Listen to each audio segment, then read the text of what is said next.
जय हिंद दोस्तों, आशा करता हूं कि आप सब लोग बेहतर होंगे। भारतीय इतिहास पर आधारित प्रश्नों की इस लेक्चर सीरीज में एक बार फिर से आप सभी का बहुत बहुत स्वागत है। दोस्तों, आज का हमारा इतिहास का 18वां लेक्चर है और सल्तनत काल का जो हम क्वेश्चन डिस्कशन कर रहे हैं उसका हमारा ये पार्ट 3 लेक्चर है। दोस्तों, पहले पार्ट में, दूसरे पार्ट में हमने कई सारे प्रश्नों को डिस्कस किया जो सल्तनत कालीन भारतीय इतिहास से संबंधित थे। आज हम उसी से संबंधित कुछ और प्रश्नों को देखेंगे जो एग्जाम के पॉइंट ऑफ व्यू से इंपॉर्टेंट है। कंप्लीट डिटेल में डिस्कशन होगा लेक्चर में। जैसे आपने पहले के लेक्चर देखे वैसे ही आपको ये लेक्चर भी पूरा देखना है और इसको नोट डाउन करना है। क्लियर? तो चलिए शुरू करते हैं लेक्चर को, जिसमें आज का आपका पहला प्रश्न है, नई फारसी काव्य शैली सबक के हिंदी अथवा हिंदुस्तानी शैली के जन्मदाता कौन है?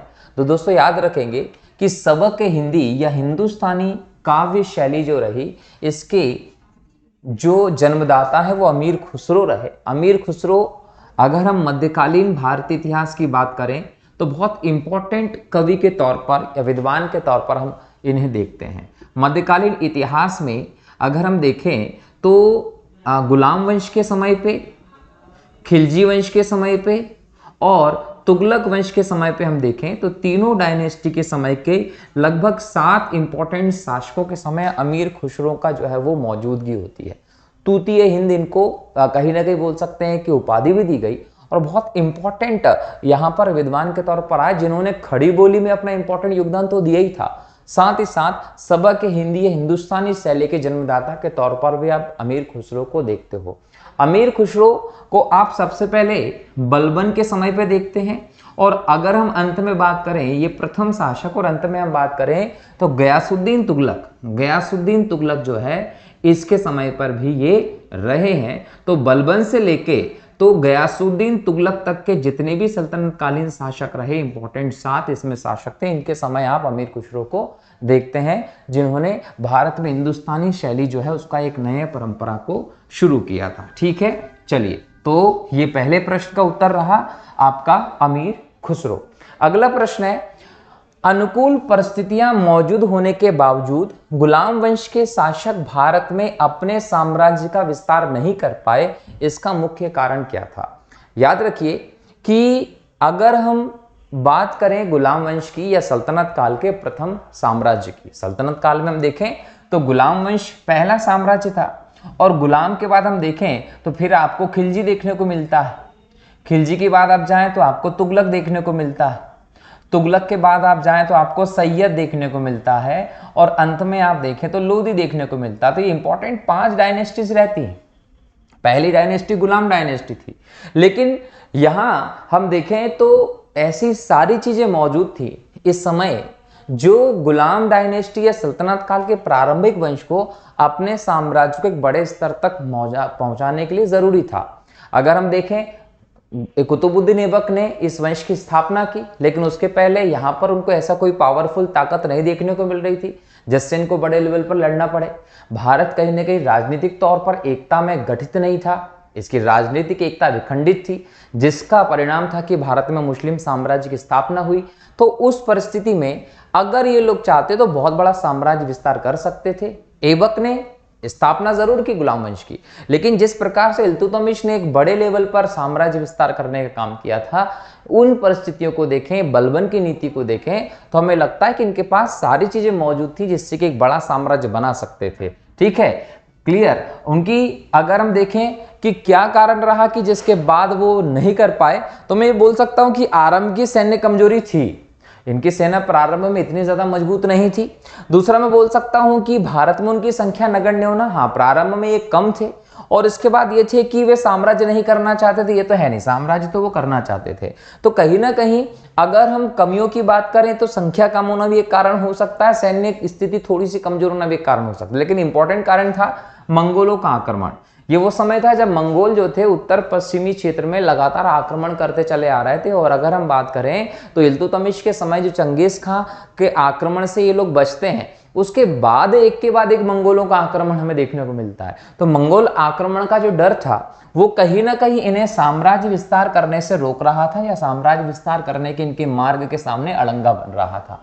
तो अगर हम मुख्य कारण देखें तो मंगोलों के आक्रमण का डर था, जिसमें हम अगर देखें तो यहाँ पर लगभग 1221 के बाद से हमें चंगेज खां की स्थिति दिखाई पड़ती है। चंगेज खां जो उत्तर पश्चिमी भारतीय क्षेत्र में सिंधु नदी के क्षेत्र तक आया था और सिंधु नदी को पार करके वो भारतीय क्षेत्र में नहीं आया। क्यों? क्योंकि इल्तुतमिश की यहाँ पर नीति कहीं ना कहीं कारगर हो गई और कहीं ना कहीं चंगेज खां के गुस्से से ये क्षेत्र बच गया, वरना उस समय क्या पता किस स्तर पर आपकी स्थिति यहाँ पर हो सकती थी। आगे देखें, सिक्कों पर खलीफा का नायब खुदवाने वाला भारत का पहला सुल्तान कौन था? तो फिरोज शाह तुगलक वो पहला सुल्तान था जिसने सिक्कों पर खलीफा का नायब खुदवाने का काम किया था। अगर हम देखें तो ये गयासुद्दीन तुगलक तुगलक वंश का संस्थापक था जिसने 1320 के आसपास तुगलक वंश की स्थापना की थी। ये एक्चुअल में था गाजी मलिक जो खिलजी की सेना में शामिल एक महत्वपूर्ण पद पर था और गाजी मलिक ने गयासुद्दीन तुगलक के नाम से गद्दी प्राप्त की थी। उसके बाद हम देखें इंपॉर्टेंट शासक होता मोहम्मद बिन तुगलक, क्योंकि गाजी मलिक अर्थात गयासुद्दीन तुगलक जब बंगाल अभियान से लौटा था दिल्ली, तो मोहम्मद बिन तुगलक जिसका मूल नाम जूना खां था, इसने लकड़ी का एक महल बनवाया था। हाथियों की दौड़ के कारण लकड़ी का महल गिर जाता है जिसमें दबकर गयासुद्दीन की मृत्यु हो जाती है। 40 दिन शोक मनाने के बाद मोहम्मद बिन तुगलक जो है वो टंका और जीतल से लोगों की झोलियां भर देता, जिससे कि राजकोष खाली हो जाता है और ये अपना राज्याभिषेक कराकर शासन करना शुरू कर देता है।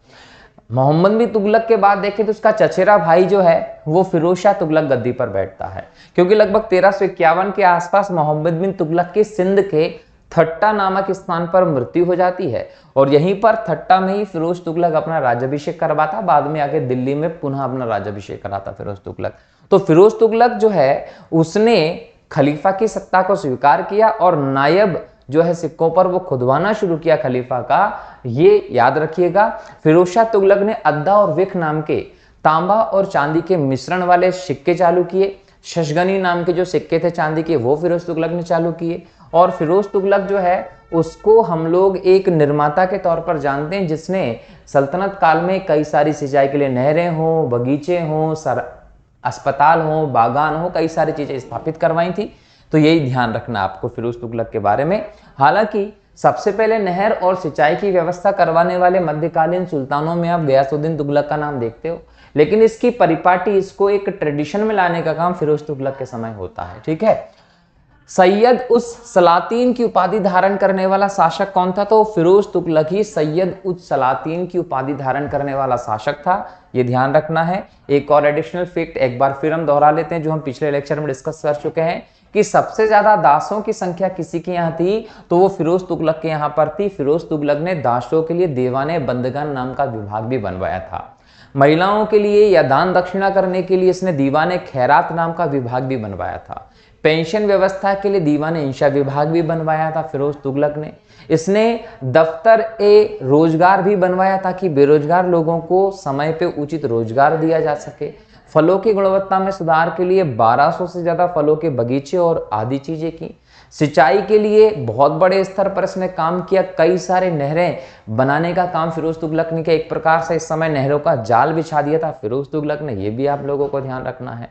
हिमाचल प्रदेश में अगर हम वहां जाएं तो वहां ज्वाला देवी के जो मंदिर था उस मंदिर की मूर्ति के टुकड़े करके मांस में लपेट के ब्राह्मणों के गले में टांग देने का काम भी फिरोज तुगलक ने किया था, क्योंकि ये अपने आप को कट्टर शासक के तौर पर दिखाता था। इसकी माता राजपूत घराने से संबंधित थी, इसलिए कहीं ना कहीं ये स्थिति हमें दिखाई पड़ती है। वो फिरोज तुगलक ही था जिसने, हम बात कर सकते हैं कि पूरे यहाँ पर आबवाब करों की जो व्यवस्था थी, 24 कष्टकारी जो कर थे, ऐसे कर जो अलाउद्दीन खिलजी के समय से चले आ रहे थे, जिसके कारण प्रजा में असंतोष था। प्रजा को 80% तक अपनी उपज का कर के रूप में देना था। ऐसे 24 प्रकार के कष्टकारी आबवाब या अतिरिक्त करों को समाप्त करने का काम फिरोज तुगलक ने किया था। और इसने जो जजिया, जकात, खिराज जैसे खम्स जैसे कर होते थे, केवल वही ट्रेडिशनल कर लगने लिए थे। जब सिंचाई व्यवस्था के इतने बड़े स्तर पर ये चीजें करता है तो हवेशर्व नाम का सिंचाई का नया कर भी शुरू करता है। ये हवेशर्व ऐसे लोगों से लिया जाने वाला कर था जो सरकारी नहरों से सिंचाई का काम करते थे और 1/2 10, 1/10 जो है वो ये भाग उपज का लेता था हबे शर्ब के तौर पर, सिंचाई कर के तौर पर। इसके अलावा हम ये भी कह सकते हैं कि फिरोज तुगलक ने दारुल सफा चिकित्सा विभाग भी बनवाया था, जो एक इंपॉर्टेंट विभाग था इसके समय पे। तो कई सारे इंपॉर्टेंट काम जो है फिरोज तुगलक अपने समय पे करवाता है, और इन सब चीजों को देखें तो इसने सैयद उस सलातीन की उपाधि भी धारण की थी, ये भी आप लोगों को ध्यान रखना है। आगे देखें तो यहाँ निम्नलिखित में से किसे कुरान ख्वा या कुरान का पाठ करने वाला कहा जाता था? तो कुरान ख्वा या कुरान का पाठ करने वाला शासक कुतुबुद्दीन ऐबक को कहा जाता था। कुतुबुद्दीन ऐबक 1206 में सल्तनत काल के पहले राजवंश गुलाम वंश या मामलुक वंश की नींव रखने वाला शासक था, जिसने 1206 से 1210 तक शासन किया। 1210 में चौगान या आधुनिक पोलो खेलते समय घोड़े से गिरने के कारण कुतुबुद्दीन ऐबक की मृत्यु हो गई। दिल्ली में कुव्वतुल इस्लाम मस्जिद हो, अढ़ाई दिन का झोपड़ा अजमेर में हो, या कुतुब मीनार की बात करें, ये सभी की सभी चीजें कुतुबुद्दीन ऐबक ने बनवाई थी। कुतुबुद्दीन ऐबक ने बख्तियार खिलजी के साथ मिलकर नालंदा विश्वविद्यालय में आग भी लगवाई थी। बख्तियार खिलजी मोहम्मद गौरी के प्रमुख सेनापतियों में से एक था, तो कुतुबुद्दीन ऐबक और बख्तियार खिलजी ने कई अभियान एक साथ किए थे। तो इसी के तहत हम देखें तो इन्होंने नालंदा विश्वविद्यालय में आग लगवाई, उसके पूरे ग्रंथों को जलवा दिया था, नालंदा को नष्ट करवाने का प्रयास किया था। कुतुबुद्दीन ऐबक ही वो व्यक्ति था जिसने, हम कहें, जिसे हातिम द्वितीय के नाम से या लाख बख्श के नाम से भी जाना गया, क्योंकि ये लाखों का दान देता था। कुतुबुद्दीन ऐबक ने प्रारंभिक तौर पर देखें तो वैवाहिक संबंधों के आधार पर अपने साम्राज्य को मजबूती देने का प्रयास किया। इसका जो दास था उसका नाम इल्तुतमिश था। इल्तुतमिश से अपनी पुत्री की शादी करा दी, और बाद में यही इल्तुतमिश 1211 के आसपास गुलाम वंश का महत्वपूर्ण शासक बनता है, जिसने वास्तविक तौर पर सुदृढ़ गुलाम वंशी साम्राज्य की भी नींव रखी थी। इल्तुतमिश वो व्यक्ति था जिसने न केवल तुर्काने चहलगाने को स्थापित करवाया, टंका और जीतल नाम के सिक्के चलवाए, संगमरमर के शेर के गले में घंटी बांधकर न्यायप्रिय शासक होने का एक रुतबा लिया। कहीं न कहीं सामाजिक व्यवस्थाओं को बदलते हुए अपने जीते जी जब ये देखता है कि उसके पुत्र योग्य उत्तराधिकारी नहीं हो सकते, तो रजिया सुल्तान अपनी पुत्री को उत्तराधिकारी बना दिया था। सामाजिक चीजों की परवाह इसने नहीं की थी। वो इल्तुतमिश ही था जिसने लाहौर जो प्रारंभ में सल्तनत काल की राजधानी थी, वहां से दिल्ली राजधानी स्थानांतरित की थी। 1234 के आसपास हम देखें तो महाकालेश्वर के मंदिर को तबाह करने का काम भी इल्तुतमिश ने करवाया था, जिसमें बाद में सिंधिया राजघराने के लोगों ने इसे दोबारा से स्थापित करवाया था। याद रखना है। तो ये कहीं ना कहीं इंपॉर्टेंट फैक्ट से गुलाम वंश से संबंधित, और कुतुबुद्दीन ऐबक जो है उसे कुरान खा या कुरान का पाठ करने वाला शासक भी कहा गया है। ये आप लोगों को ध्यान रखना है। निम्नलिखित में से कौन अपने को ईश्वर का अभिशाप कहता था? तो याद रखेंगे चंगेज खान, जो चाइना के ऊपर एक देश है मंगोलिया, वहां से आया था। यहाँ पहले आपको बौद्ध धर्म के लोग देखने को मिले चंगेज खान जैसे, बाद में इन्होंने इस्लाम को स्वीकार कर लिया था। तो ये अपने आप को ईश्वर का अभिशाप कहता था। करोड़ों लोगों की जान लेने का कारण बना था चंगेज खान। एक बहुत बड़े क्षेत्रफल पर राज किया था चंगेज खान ने, जिसको हम तेमुचीन या तुगरिल खां के नाम से भी जानते हैं। अपने आप को ये ईश्वर का अभिशाप कहता था, ये ध्यान रखना है। चंगेज खां के अधीन मंगोलों ने किसके शासनकाल में भारत पर आक्रमण किया था? याद रखें, भारत के उत्तर पश्चिमी क्षेत्र पे सिंध का जो प्रदेश था, इस प्रदेश में देखें तो इल्तुतमिश जब शासन कर रहा था उस समय लगभग 1221 से 1225 के बीच में हम देखें तो चंगेज खां यहाँ प्रभाव में दिखाई पड़ता है, और चंगेज खां ने यहाँ पर आक्रमण भी किया था।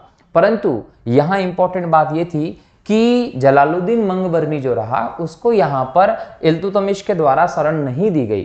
चंगेज खां से बचने के लिए वो इल्तुतमिश से शरण मांग रहा था। इल्तुतमिश ने कूटनीतिकता दिखाते हुए उसको शरण नहीं दी, और इसी बात से प्रभावित होकर चंगेज खां सिंध नदी को पार किए बिना भारत से वापस चला गया। लेकिन ये भारतीय क्षेत्रों पर मंगोलों का पहला आक्रमण दिखाई पड़ता है, जो चंगेज खां के नेतृत्व में हुआ था।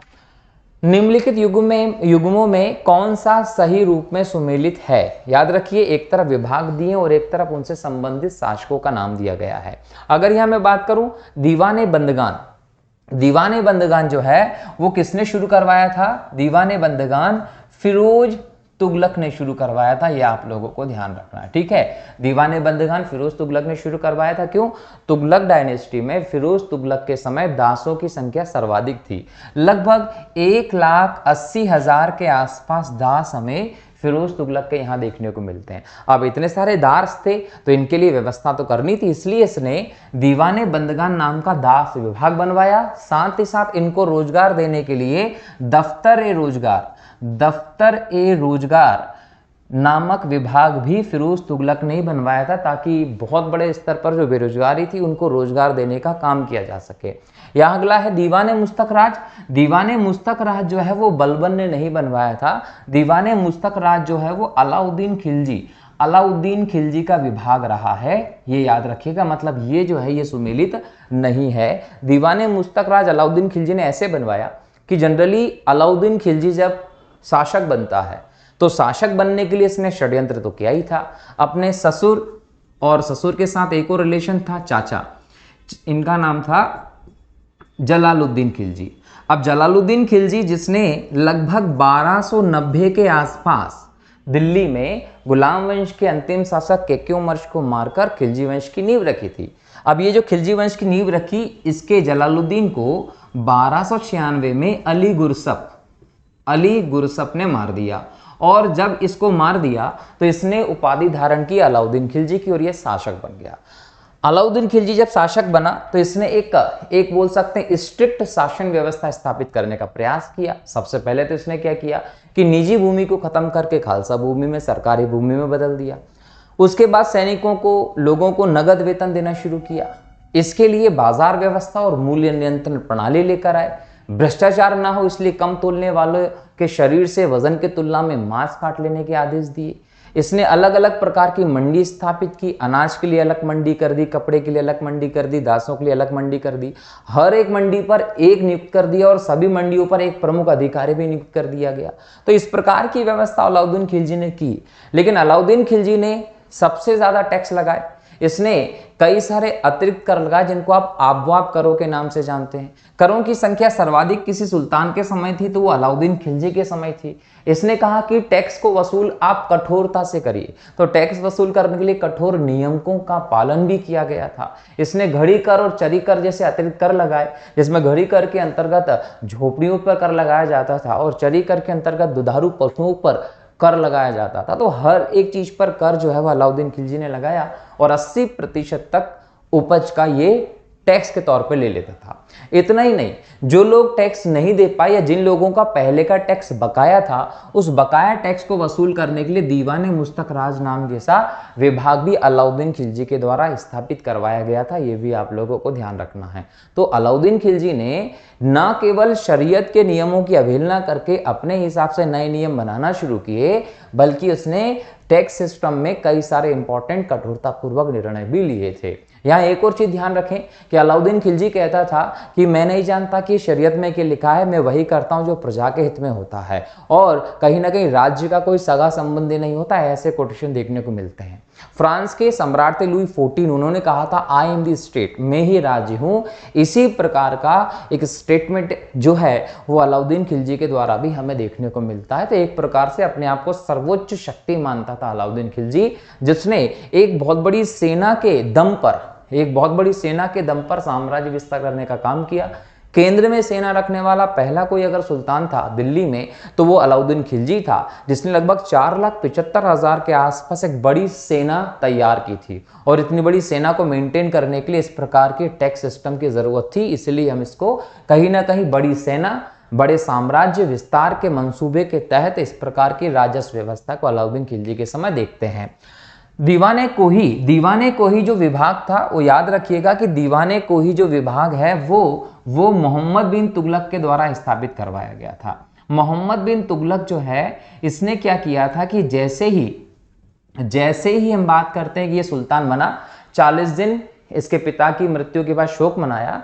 टंका और जीतल से लोगों की झोलियां भर दी, राजकोष खाली हो गया। तो ऐसे में अब इसको राजकोष भरना था। राजकोष को भरने के लिए कई अलग अलग प्रकार के कदम उठाए इसने, और उसी के तहत इसने दीवाने कोही नाम का कृषि विभाग बनवाया, जिसके तहत कृषि व्यवस्था में सुधार के प्रयास की ताकि राजस्व ज्यादा आ जाए और व्यवस्था सही हो जाए। मोहम्मद बिन तुगलक की हम बात करें दोस्तों, तो यही वही सुल्तान है जिसके समय पे दक्षिण में हरिहर और बुक्का ने अलग से स्वतंत्र रूप से विजयनगर साम्राज्य की स्थापना की थी, लगभग 1336 के आसपास। मोहम्मद बिन तुगलक वो व्यक्ति था जिसने हर दिन लगभग 4000 लोगों को लंगर में खाना खिलाया। ये वो व्यक्ति था जो हर साल अपने अधिकारियों को नए ड्रेस देता था। ये वो व्यक्ति था जो सल्तनत काल के सबसे बड़े साम्राज्य का मालिक था। सुल्तनत काल में सबसे ज्यादा विद्वान शासक अगर कोई था तो वो मोहम्मद बिन तुगलक था। होली दिवाली जैसे हिंदू त्योहार मनाने वाला अगर कोई सुल्तान था तो वो मोहम्मद बिन तुगलक था। सांकेतिक मुद्रा जारी करने वाला अगर कोई सुल्तान था तो वो मोहम्मद बिन तुगलक था। लेकिन चूंकि इसने जो भी योजनाएं साम्राज्य में लेकर आया वो सब विफल हो गई, इसलिए इसे अभागा और पागल, कहीं ना कहीं विरोधाभासी गुणों को धारण करने वाले शासक के तौर पर कहते हैं। और इन्हीं सब चीजों के कारण जब इसकी मृत्यु होती है तो इतिहासकार ये कहने पे मजबूर हो जाते हैं कि अंततः प्रजा को सुल्तान से और सुल्तान को प्रजा से मुक्ति मिल गई। तो ये भी कहीं ना कहीं मोहम्मद बिन तुगलक के संबंध में कहा गया है।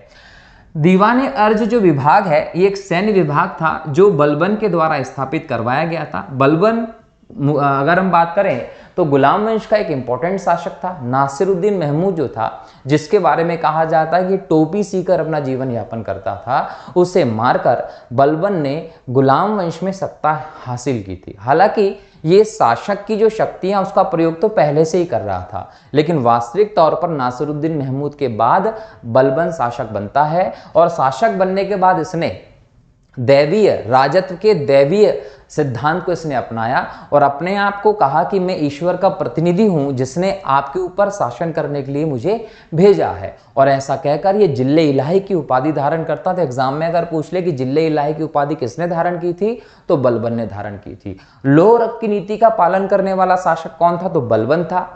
दरबार में सिजदा और पैबोस प्रथा शुरू करने वाला शासक कोई था तो वो बलबन था। दीवाने अर्ज नामक सैन्य विभाग बनाने वाला शासक कोई था तो वो बलबन था। ये चीजें आप लोगों को ध्यान रखना है, ये बलबन के समय हुआ। तो दीवाने अर्ज बलबन का है, दीवाने को ही मोहम्मद बिन तुगलक का है, दीवाने मुस्तकराज अलाउद्दीन खिलजी का है और दीवाने बंदगान फिरोज तुगलक का है।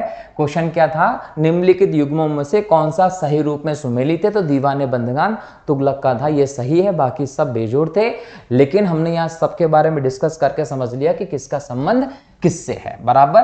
तो ये प्रश्न को आप डिटेल में समझ चुके हैं और सारे एक्स्ट्रा जो फैक्ट्स जहां से एग्जाम में आपको क्वेश्चंस देखने को मिल सकते हैं वो सभी चीजें मैंने यहां आप लोगों को बता दी है। जरूरत सिर्फ इसकी है कि इसको ना सिर्फ अच्छे से सुने, इन फैक्ट्स को अपनी कॉपी में लिख लें। किसी भी प्रकार से किसी किताब को पढ़ने की जरूरत नहीं डिटेल में, इस लेक्चर को देखकर नोट कर लीजिए। जो फैक्ट्स हम देख रहे हैं यहां से एग्जाम में प्रश्न देखने को मिल जाए। अगला प्रश्न है, सल्तनत काल में फयाजिल का अर्थ क्या था। याद रखिएगा, फयाजिल सल्तनत काल में प्रयोग किया जाने वाला एक इंपॉर्टेंट शब्द था जिसका मतलब था इक्तादारों द्वारा सरकारी खजाने में जमा की जाने वाली अधिशेष राशि। इक्तादार, इक्ता व्यवस्था शुरू की थी किसने, इल्तुतमिश ने। तो इक्तादार नियुक्त किए जाते थे और इनके द्वारा सरकारी खजाने में जो जमा राशि अधिशेष जारी किया जाता था जमा, उसे कहीं ना कहीं फयाजिल कहा जाता था। ठीक है, अगला प्रश्न है, दिल्ली का सुल्तान जो भारत में नहरों के सबसे बड़े जाल निर्माण करने के लिए प्रसिद्ध है वह कौन था। मैंने अभी थोड़ी देर पहले डिटेल में डिस्कस किया था, फिरोज शाह तुगलक। सबसे पहले मध्यकाल में नहर और इस प्रकार की व्यवस्था शुरू करवाने वाला सुल्तान गयासुद्दीन था, लेकिन नहरों से सिंचाई की परिपाटी शुरू करने वाला और हब ए शर्ब नाम का एक अलग से कर शुरू करने वाला अगर कोई सुल्तान था तो वो कौन था, फिरोज तुगलक, जिसने 1/10 उत्पादन का भाग जो है वो सरकारी नहरों से सिंचाई करने वाले लोगों से वसूल किया था। तो ये भी आप लोग ध्यान रखना फिरोज तुगलक के बारे में। कथन है और कारण है, देखना है कि कथन की कारण स्पष्ट व्याख्या करता है कि नहीं करता। याद रखिए, पहला है, प्रारंभ में भारत में तुर्की प्रशासन सैनिक प्रधान था कारण है अग्रणी सैनिक नायकों के बीच देश को एकता के रूप में खंड विभाजित कर दिया गया था। बिल्कुल सही है, ए और आर दोनों सही है। आर ए की सही व्याख्या करता है, क्योंकि जो बड़े बड़े सैनिक थे उन्हें इक्तादार बनाकर उनके अंडर में बहुत सारी भूमि आ गई थी, जिस वजह से वे मजबूत होकर अलग होते चले गए थे। इसलिए कहीं ना कहीं सैनिक प्रशासन यहाँ पर दिखाई पड़ता है। अपनी शक्ति को समेकित करने के बाद बलबन ने भव्य उपाधि धारण की थी। याद रखेंगे, जिले इलाही की उपाधि धारण की।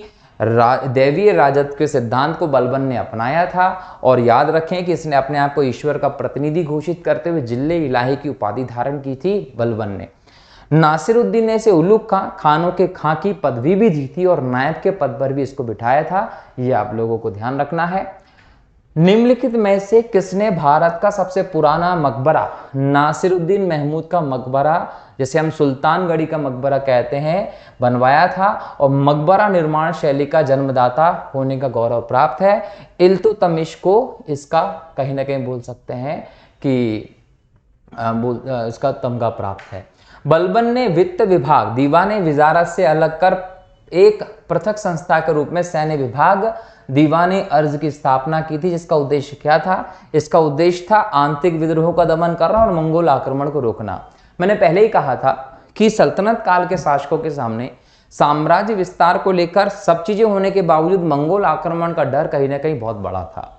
इस सब चीजों से निपटने के लिए सैन्य व्यवस्था को मजबूत करने का प्रयास करता है बलबन, और इसी प्रयास के अंतर्गत बलबन ने दीवाने अर्ज नाम का सैन्य विभाग अलग से बना दिया और सैन्य मजबूती को ध्यान दिया, जिसका उद्देश्य कहीं ना कहीं जो इस समय आंतरिक विद्रोह दिखाई पड़ रहे थे उनको दबाना था और मंगोल आक्रमणों के टेंशन से भी फ्री होना था।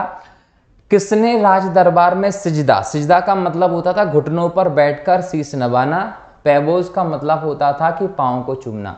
तो सिजदा और पैबोस की प्रथा शुरू करने वाला व्यक्ति कौन था भारत में? तो याद रखेंगे बलबन ने अपने दरबार में सिजदा और पैबोस प्रथा का प्रारंभ किया था। बलबन ने अपने को कुलीन साबित करने के लिए शाहनामा में वर्णित किस प्रसिद्ध तुर्की योद्धा का वंशज होने का दावा किया था? तो अफरासिया वंश से अपना संबंध बताते हुए अपने आप को एक वीर योद्धा घोषित करने का प्रयास किया था। किसने? बलबन ने। ये ध्यान रखेंगे। वह अत्यंत गंभीर मुद्रा में दरबार में बैठता था। वह ना तो खुद हंसता था और ना किसी को हंसी मजाक करने देता था। यह उक्ति किससे संबंधित है? बलबन के संबंध में कहा गया है, जो लाहौर की नीति का पालन करने वाला शासक के तौर पर जाना गया कि वह किस प्रकार से शासन करता था।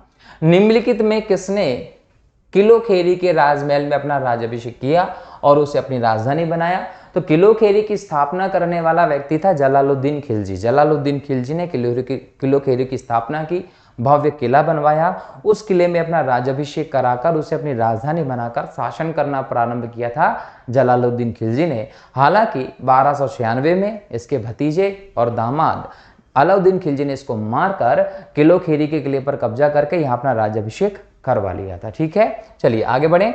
जलालुद्दीन फिरोज खिलजी के शासनकाल में घटी घटनाएं थी। नंबर 1, कड़ा मणिकपुर के सूबेदार मलिक हज्जू का विद्रोह हुआ था। बिल्कुल ये मलिक काफूर नहीं है, मलिक हज्जू का विद्रोह हुआ था। दिल्ली के एक दरवेश सीदी मौला का षड्यंत्र जो था वो किसके समय हुआ था? जलालुद्दीन खिलजी के समय हुआ था। उलुग खां के नेतृत्व में जब मंगोल आक्रमण हुआ तो उसे मुसलमान बना दिया और बदायूं गेट के पास में उसको स्थापित करवाया। तो सभी घटनाएं किससे संबंधित थी? जलालुद्दीन खिलजी से संबंधित थी। किसने कहा था मैं ऐसे आदेश देता हूं जो राज्य के लिए हितकर है, मैं यही नहीं जानता कि शरीयत में इसकी इजाजत है या नहीं? ये अलाउद्दीन खिलजी का था, जिसने फ्रांस के सम्राट लुई 14 के भांति उद्गार व्यक्त किया था कि मैं ही राज्य हूं और राज्य का कोई सगा संबंधी नहीं होता। किसने 4 अध्यादेश जब्ती, गुप्तचरी प्रणाली का गठन, दिल्ली में मद्य निषेध, अमीरों के मेल मिलाप पर पाबंदी जारी किए थे? अलाउद्दीन खिलजी ने बहुत कट्टर और बहुत सीरियस शासन व्यवस्था स्थापित की थी। इसने अपने यहाँ पर शराबबंदी कर दिया था, कोई भी शराब नशीले पदार्थों का सेवन नहीं कर सकता था। सामान्य मेल मिलाप की जो नीति होती थी वो इसने बंद कर दिया था कि आप सामान्य मेल मिलाप नहीं कर सकते। इसके अलावा इसने गुप्तचर प्रणाली का गठन भी व्यवस्थित तौर पर किया ताकि इसको हर एक चीज की जानकारी मिल जाए। तो इस प्रकार से दिल्ली में एक अलग व्यवस्था स्थापित करने का श्रेय अलाउद्दीन खिलजी को जाता है। ये ध्यान रखेंगे। किसने सैन्य शासन के क्षेत्र में दाग, घोड़ी पर दाग या चिन्ह लगाने की प्रथा हो या हुलिया, सैनिक का पहचान चिन्ह लेने की परंपरा को सेना में शुरू किया था? तो याद रखेंगे अलाउद्दीन खिलजी ने ऐसा किया था। और वाणिज्य मंत्रालय अलग से गठित करने वाला अगर कोई शासक था तो वो भी अलाउद्दीन खिलजी था। तो दाग और हुलिया प्रथा को अपनी सेना में प्रारंभ करने का काम बड़े स्तर पर अलाउद्दीन खिलजी ने किया। इस प्रकार की व्यवस्था आपको पहले चंगेज खां और इनके समय पे दिखाई पड़ती है।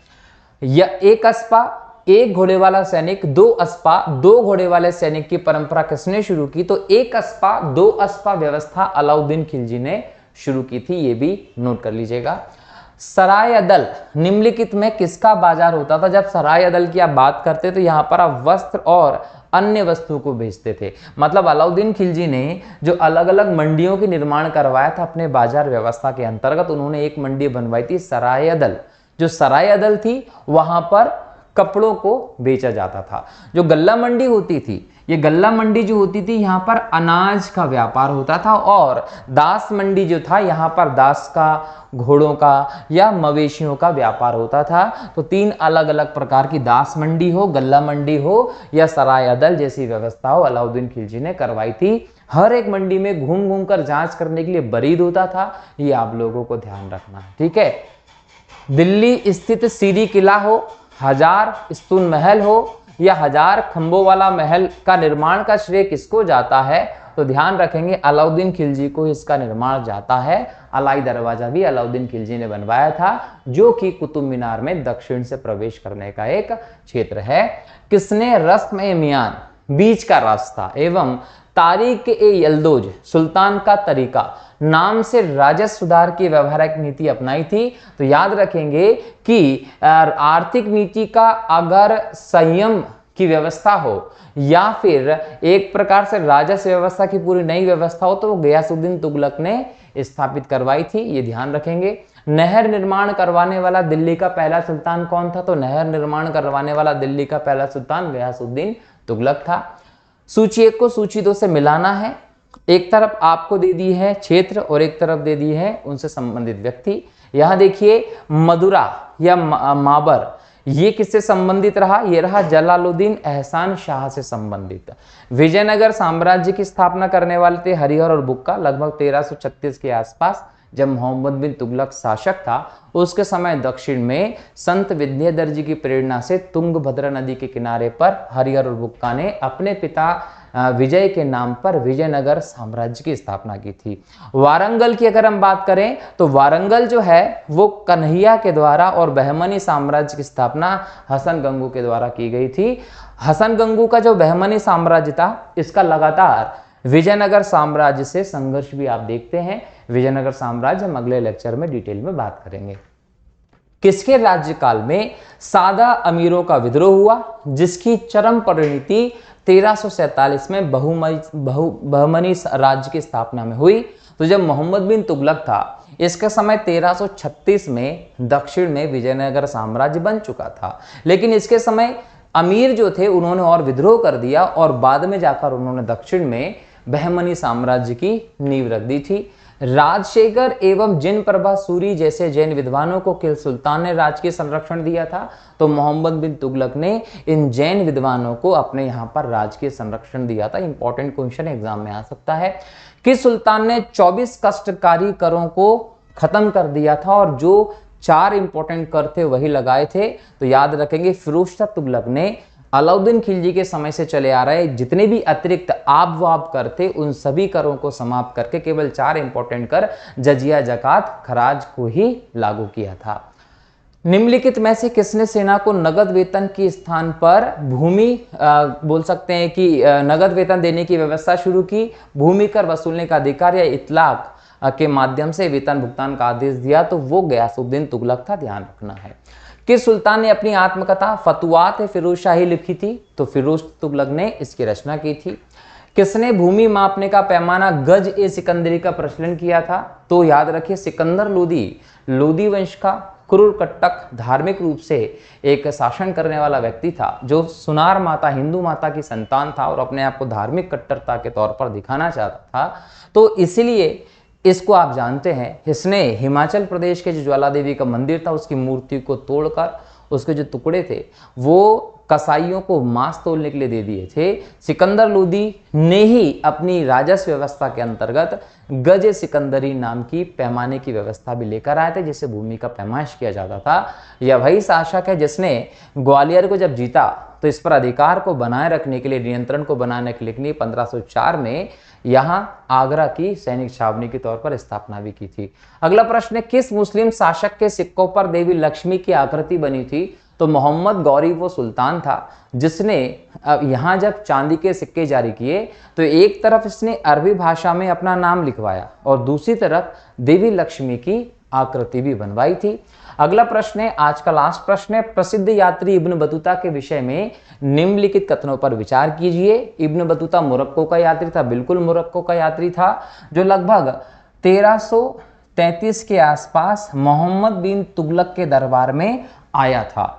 14वीं शताब्दी में इस महाद्वीप में यात्रा करते उसने किताबुल हिंद में अपना अनुभव का वृत्तांत किया। नहीं, किताबुल हिंद में इसने अपने अनुभव नहीं लिखे थे, क्योंकि किताबुल हिंद अलबरूनी की किताब है, जो इब्न बतूता इसकी किताब का नाम था रेहला। इसने रेहला की रचना की थी। किताबुल हिंद की रचना अलबरूनी ने की थी, जो महमूद गजनवी के साथ भारत आया था। वह चीन में दिल्ली के सुल्तान के दूत के रूप में भेजा गया था। याद रखिए, मोहम्मद बिन तुगलक ने इसे दक्षिण में जब लेकर गया था तो वहां पर काजी भी नियुक्त किया था, और कहीं ना कहीं बाद में इसे राजदूत बनाकर चीन भी मोहम्मद बिन तुगलक ने भेजा था। किसको? इब्न बतूता को। तो यहाँ तीसरा सही है और पहला सही है, इसका मतलब बी 1 और 3 आपके सही उत्तर हो जाते हैं इब्न बतूता को लेकर। इब्न बतूता के ग्रंथ का नाम क्या है? रेहला। ये आप लोगों को ध्यान रखना। क्लियर दोस्तों? चलिए, तो इस प्रकार से हमने 3 अलग अलग पार्ट्स के माध्यम से सल्तनत काल से संबंधित कई सारे इंपॉर्टेंट क्वेश्चंस को डिस्कस किया है और पूरे सल्तनत काल के सभी शासकों को हमने इसमें कवर किया है। अगले लेक्चर में विजयनगर साम्राज्य से संबंधित प्रश्नों को देखेंगे कि वहां के शासक कौन कौन, विदेशी यात्री आया, किस प्रकार की व्यवस्था थी, इन सब चीजों पर डिटेल में डिस्कशन करेंगे। तब तक के लिए बहुत बहुत शुक्रिया। जय हिंद, जय भारत, वंदे मातरम।